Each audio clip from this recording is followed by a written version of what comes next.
এইখানে তো বলার সন্দেহর কিছু নাই যে অপুকে নিয়ে ইশরাক ভাই জোরপূর্বক এগুলো করাইছে। রিমান্ডে নিয়ে অপুর মুখ থেকে বারবার এই আসিফ মাহমুদ সজীব ভুইয়া নামটা আর নাহিদ ইসলাম নামটা তারা শুনতে চাইছে। এখন যখন ওই ভিডিওটা ভাইরাল হয়েছে তখন হচ্ছে গিয়ে তারা আমাকে খোঁজা শুরু করছে। এর আগে কিন্তু অপু কোনো আইনি সহায়তার জন্য কেউ আমার সাথে যোগাযোগ করে নাই। অপু কেমন আছে, কোথায় আছে, এটা জিজ্ঞেসও আমাকে কেউ করে না। এটা তাদের কাছে কোনো ব্যাপার না, কিন্তু স্বার্থে বা সবাই দূরে সরে যায়, স্বার্থে আবার সবাই কাছে আসে, ঠিক আছে। কিন্তু আমি সবার কাছে বলবো, অপু কোনো দিন চাঁদাবাজ ছিল না, অপু চাঁদাবাজি করে নাই, অপুকে দিয়ে কেউ চাঁদাবাজি করায়ও নাই, ঠিক আছে। অপু পুরাপুরি একটা মিসআন্ডারস্ট্যান্ডিং মিসম্যাচের মধ্যে ঢুকে গেছে। আমি সকলের উদ্দেশ্যে বলবো, এই মিডিয়ার মাধ্যমে সবার কাছে পৌঁছে দিতে যাব যে ছেলেটা একেবারেই অসহায়। আপনারা ওকে ভুল বুঝছেন না, আপনারা ওর প্রথম জীবনের প্রথম ভুল মনে করে হইলেও আপনারা ক্ষমা করে দেন। আমি অপুর জায়গা থেকে, আমি অপুর হয়ে ক্ষমা চাইতেছি আপনাদের কাছে। অপুকে যে 31 তারিখ রাত 11:30 থেকে 1 তারিখ সকাল 7টা পর্যন্ত ওকে কে আটকায় রাখছে, ওকে দিয়ে কে দফায় দফায় এরকমভাবে একটু একটু করে ভিডিও রেকর্ড করছে। ভিডিও রেকর্ডে কিন্তু বোঝাই যাচ্ছে সামনে একজন বসে আছে। লাস্টের বা মাঝে 14-15 মিনিটের পরে, 35 মিনিটের ভিডিওটার কথা বলছি, 14-15 মিনিটের পরে বা লাস্টের দিকে দেখবেন অপুকে কেউ প্রশ্ন করতেছে, যেমন সাংবাদিকরা আমাকে প্রশ্ন করতেছে এরকম। তো ওকেও এরকম কেউ বসায় রাখা এই ভিডিওটা ধারণ করছে। অপু ওখানে বলছে যে প্রথম যেই ভিডিওটা ছাড়ে তার ক্যাপশনে দেখলাম এরকম বলা যে অপু ভিডিওটা করে কোনো বন্ধুর কাছে দিয়ে গেছে। হ্যাঁ, তো অপুর এই বন্ধুটা কে? অপুর এই ভিডিওটা সর্বপ্রথম কার পেজ থেকে আপলোড করা হয়েছে এটা আপনারা বের করেন। অপু কোনো বন্ধুর কাছে কোনো ভিডিও বানায় দিয়ে যায় নাই। অপু এই ঘটনা ফ্লাশ হওয়ার পরে নিজেই বলছিল যে আমি গ্রেফতার হই নাই এবং আমাকে একটু সময় দেন, আমি মানসিক চাপের মধ্যে আছি, আমি আপনাদের কাছে বিস্তারিত সব বলবো। কিন্তু সেই ছেলেটা এটা বলার সুযোগ পায় নাই। ও 26 তারিখে যখন 5 জনকে একসাথে অ্যারেস্ট করছে, অপু কিন্তু সেই ঘটনাস্থলে ছিল না। অপুর যদি টাকার লোভ থাকতো বা চাঁদাবাজি করার ইচ্ছা থাকতো, সেদিন 40 লাখ টাকা আনার জন্য ওই 5 জনের মধ্যে অপুকে পাওয়া যেত।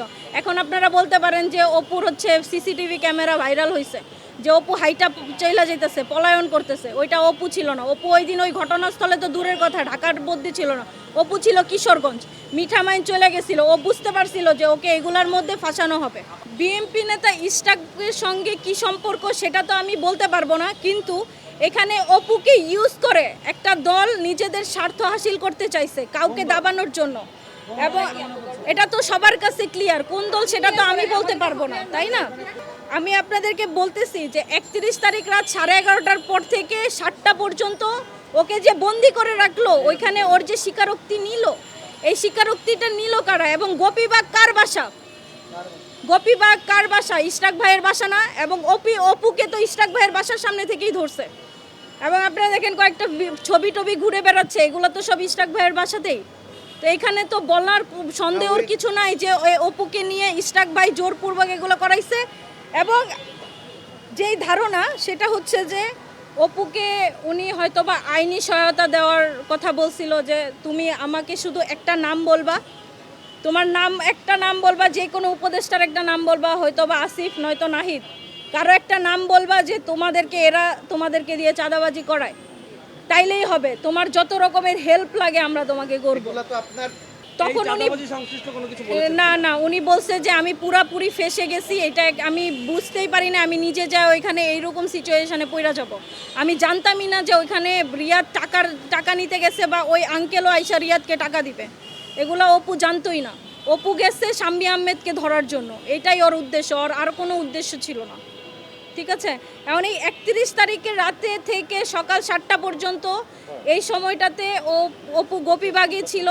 গোপীবাগ থেকে অপুকে অ্যারেস্ট করছে। আপনারা ডিবির কাছ থেকে খোঁজ খবর নেন, ওনারাই তো বলবে ওরা কোত্থেকে নিয়ে আসছে।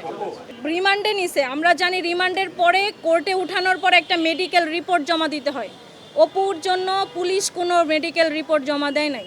আমরা আবেদন করছিলাম মেডিকেল করার জন্য, সেটাও গ্র্যান্ট করে নাই।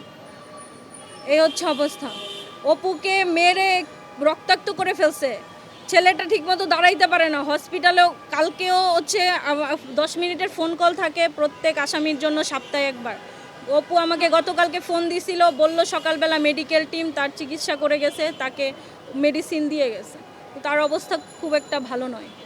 না, আমাকে ওইরকম কোনো কিছু বলে নাই, কারণ আমি অলরেডি অবগত যে অপু কোথায় ছিল। অপু ছিল গোপীবাগে, আপনার সাদেক হোসেন খোকার যে বাসা, হ্যাঁ, সেইখানে অবস্থানরত ছিল অপু সারা রাত। সেখানে ওই স্টেটমেন্টগুলো দিছে, এই স্টেটমেন্টটা ওই বাসা থেকে, এইটাই সত্যি। অপুকে তুলে নিয়ে গেছে, নিয়ে গিয়ে ওইখানে সারা রাত দফায় দফায় ওর ভিডিও ধারণ করছে, একটু একটু করে অ্যাড করছে, এবং এই 14 দিন মানে মাথায় এসে সেটা ভাইরাল করছে। কেন করলো? এতদিন কেন করে নাই? এবং আপনারা প্রশ্ন করতে পারেন যে আপু আপনি এতদিন কেন এগুলো সামনে আনেন নাই? না, আমার পাশে কেউ ছিল না, আমি কাউকে চিনি না। এই যে মিডিয়া আপনারা সবাই সামনে আমার দাঁড়ায় আছেন, এতগুলো চ্যানেল, এগুলাকে তো আমারে ম্যানেজ করে দিছে অপুর দলের। যখন অপুর এনসিপির উপরে প্রশ্ন আসলো, যখন এনসিপির উপরে প্রশ্ন চলে আসলো, এনসিপির স্বার্থে চলে আসলো, তখন তারা আমাকে এখানে নিয়ে আসছে। আমি এতদিন এই কথাগুলো বলার মানুষ পাচ্ছিলাম না, আমি কাকে বলতাম? আমি আমার জায়গা থেকে যতটুকু অপুর জন্য করার অতটুকু করছি। ইশরাক ভাই ডিবি পুলিশের কাছে নিউজ দিয়ে ওদেরকে ধরা গেছে, কারণ রিমান্ডে নিয়ে অপুর মুখ থেকে বারবার এই আসিফ মাহমুদ সজীব ভুইয়া নামটা আর নাহিদ ইসলাম নামটা তারা শুনতে চাইছে, যে তোমাদের পিছনে এই দুইজন আছে, যেই কোনো একজনের নাম তোমাকে স্বীকার করতে হবে। সে কিন্তু 164-এ কোথাও এই দুইজন উপদেষ্টার কারো নাম সে বলে না।